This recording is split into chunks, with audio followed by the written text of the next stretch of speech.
বিশ্বভারতীর আয়োজিত শিক্ষা শিল্প সম্মেলন প্রদীপ প্রজ্বলনের মধ্য দিয়ে অনুষ্ঠানের শুভ সূচনা হয়। এই অনুষ্ঠানে উপস্থিত ছিলেন বিশ্বভারতী বিশ্ববিদ্যালয়ের উপাচার্য ডক্টর প্রবীর কুমার ঘোষ, কেন্দ্রীয় শিক্ষা প্রতিমন্ত্রী সুকান্ত মজুমদার সহ অন্যান্য বিশিষ্ট ব্যক্তিবর্গ। অনুষ্ঠান শেষে শান্তিনিকেতনে যে বিভিন্ন স্টল হয়েছে ঘুরে দেখান বিশ্বভারতীর উপাচার্য এবং সুকান্ত মজুমদার। পরে সাংবাদিক বৈঠক করেন Sukanta Majumdar. If I missed anybody, please forgive me, but I express my heartfelt thanks to each and everybody present.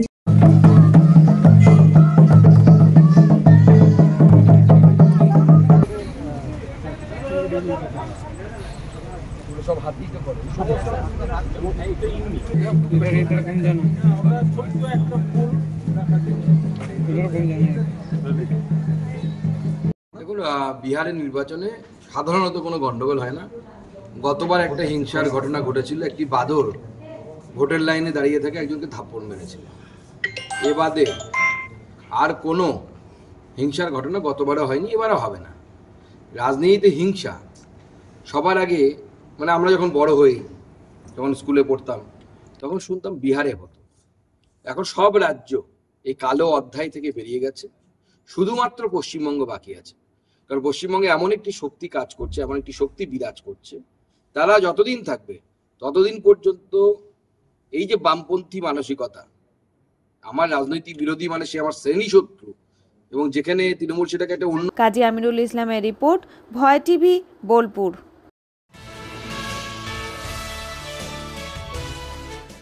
পাড়া শক্তি গুণী শক্তি সম্মান প্রদান বোলপুরে। পজিটিভ বার্তার উদ্যোগে শান্তিনিকেতন প্রেস ক্লাবের সহযোগিতায় পাড়া শক্তি ও গুণী শক্তি সম্মান প্রদান করা হয় 10 জন সমাজসেবীকে। এই 10 জন ব্যক্তি সমাজে বিভিন্ন সময়ে বিভিন্ন সমাজসেবকমূলক কাজ করে থাকেন। এই সমাজসেবামূলক কাজের অর্থের জন্য নয়, শুধুমাত্র সমাজের মানুষের স্বার্থে কাজ করেন। সমাজসেবকমূলক কাজে যারা নিয়োজিত তারা কেউ আবার একদম গরিব দুস্থ পরিবার থেকে উঠে এসেছেন। গরিব মানুষের কথা মাথায় রেখে তারা বিনা পারিশ্রমিকে সমাজসেবা কাজে নিয়োজিত। এইসব সমাজসেবীদের সমাজে কেউ কোনোদিন হয়তো সম্মান জানাননি। তাদেরকে সম্মান জানানোর জন্য শান্তিনিকেতন মেডিকেল কলেজের কর্ণধার ডক্টর মলয়পীঠ মহাশয় এই উদ্যোগ নেন। তার ওই প্রচেষ্টায় সমাজসেবীদের সম্মান জানানো হয়। এই সম্মান পেয়ে সমাজসেবীরা সমাজে কাজ করার জন্য আরও উদ্বুদ্ধ করবে বলে আশা করা যায়। এই অনুষ্ঠানটি অনুষ্ঠিত হয় বোলপুরে কেন্দ্রস্থল রেল ময়দান দুর্গা মন্দির প্রাঙ্গণে। এই অনুষ্ঠানে উপস্থিত ছিলেন বোলপুর ব্যবসা সমিতির সদস্যগণ ও বিশিষ্ট ব্যক্তিবর্গ। কার্তিক পূর্ণিমা, সব ক্ষেত্রে একজন সেনাপতির প্রয়োজন হয়, সেই কার্তিক। তাই পজিটিভ বার্তা, পজিটিভ পূর্ণিমা বলা হয়, যে পজিটিভ দিন।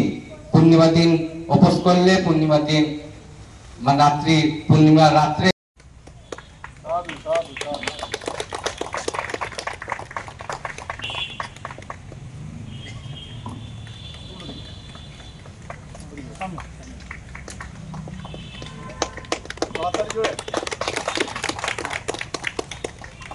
আমি তিমনা রায়চৌধুরী, পেশায় জুনিয়র ইঞ্জিনিয়ার, আর ছোটখাটো সমাজসেবী, মানে সমাজ কর্ম কিছু করে থাকি। আর মঞ্চ ভূমিষ্ঠ সকলকে আমার সশ্রদ্ধ প্রণাম, ছোটদের ভালোবাসা। আমি মানে এখন কিন্নাহাট থেকে এসেছি বলা ভুল, আমি এখন বোলপুরেরই মানুষ হয়ে গেছি। বোলপুর মকরমপুরের যে রাস্তা চলছে তার দায়িত্বে আছি। এমনি আমি কিন্নাহাট স্পন্দন ফাউন্ডেশনের কোষাধ্যক্ষ, তাছাড়া বীরভূম মার্গারি ব্যাকগ্রাউন্ড সোসাইটিরও সদস্য, বিভিডিএর সদস্য। আমরা এবার পাড়া শক্তি গুণী শক্তি সম্মান জানাবো মিলন শেখকে। তিনি শারীরিক দিক থেকে বিশেষভাবে সক্ষম। তার বাড়ি বোলপুরের থানার শিয়ান গ্রামে। জন্ম থেকেই তিনি বিশেষভাবে সক্ষম, তার দুটি পা অচল, কিন্তু অত্যন্ত দুস্থ পরিবারের থেকে মানুষ হয়েছেন, কিন্তু পড়াশোনা কোনোদিন থেমে যায়নি, চালিয়ে গেছেন খুব কষ্টের মধ্যেই। MA পাশ করে আজকে তিনি গৃহশিক্ষকতা করেন। তার নিজের কথা চিন্তা করে গরিব দুস্থ ছাত্রছাত্রীদের সম্পূর্ণ বিনা পারিশ্রমিকে তিনি পড়াশোনা করাচ্ছেন। আগামী দিনেও এইভাবেই ছাত্রছাত্রীদের সহযোগিতার কাজ তিনি চালিয়ে যাবেন। আজকে পারিবারিক পরিবার পরিজনদের সাহায্যে নিয়ে আমি এত দূর এসেছি। আমি একজন দুস্থ পরিবারের সন্তান। বহু কষ্টে আমি বিশ্বভারতী থেকে MA পাস করেছি। এখানে আমাকে সম্মান দেওয়ার জন্য খুবই আন্তরিকতা প্রকাশ করছি। আর আমি একটা ছোট্ট কোচিং সেন্টার চালাই। সেখানে আমি যেমন দুস্থ ছিলাম বা আছি, সেরকম দুস্থ স্টুডেন্টদেরকে আমি বিনামূল্যে পড়াই।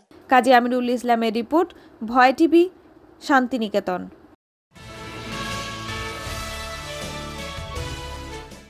বোলপুর থানার পুলিশের বড়সড় সাফল্য। বোলপুরে চুরি সামগ্রিক সহ 3 জন গ্রেপ্তার। বোলপুর থানার পুলিশের বড় সাফল্য। বোলপুর এলাকার পরপর 2টি চুরির ঘটনার পর বোলপুর থানা পুলিশের সাফল্য এলো। বোলপুরে উদয়নপল্লী ও বিবেকানন্দ পল্লী এলাকায় পরপর 2টি চুরির ঘটনা ঘটে। এই চুরির ঘটনায় এলাকায় চাঞ্চল্য ছড়িয়ে পড়ে। এরপরই বোলপুর থানার পুলিশ প্রশাসন নড়ে চড়ে বসে। ব্যাপক তল্লাশি অভিযান চালিয়ে বোলপুর থানার পুলিশ চুরির সঙ্গে অভিযুক্ত 3 জন চোরকে গ্রেপ্তার করে। সূত্রের খবর, 3 জনের মধ্যে একজন বোলপুর হাটতলার কোনো এক ব্যবসায়ীকে এই চুরির মাল বিক্রি করত। চুরি যাওয়া সোনার গয়নাপত্র হাটতলার ওই ব্যবসায়ীকে বিক্রি করত। এই খবর পাওয়ার পর পুলিশ ওই দোকানদারকে দোকান থেকে চুরি যাওয়া সোনার গয়না উদ্ধার করে। ওই অসাধু ব্যবসায়ী চোরেদের কাছ থেকে 10 থেকে 12 ভরি সোনা কিনেছিলেন মাত্র 30,000 টাকায়। স্বীকারোক্তি দিয়েছে চোরেরা, পুলিশের জেরায় স্বীকার করেছে। এই ঘটনায় কিছু অসাধু লোকজনেরা জড়িয়ে আছে বলে জানা যায়। তাদেরকে আগামী দিনেও জিজ্ঞাসাবাদ করা হতে পারে। এই ঘটনায় আশা করা যায় কিছুটা হলেও শান্তি মিলবে। বোলপুর পুলিশ প্রশাসনের কাছ থেকে জানা যায় এই অভিযান বজায় থাকবে। চুরির ঘটনায় আর কেউ জড়িত কিনা তা খতিয়ে দেখছে বোলপুর থানার পুলিশ প্রশাসন।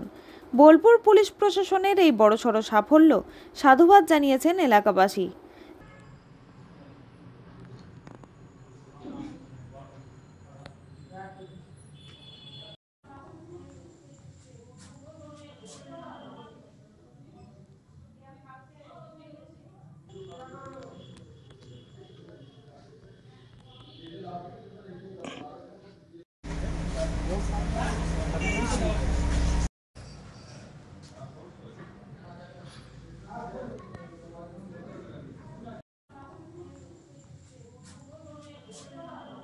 কাজী আমিরুল ইসলামের রিপোর্ট, ভয় টিভি, বোলপুর।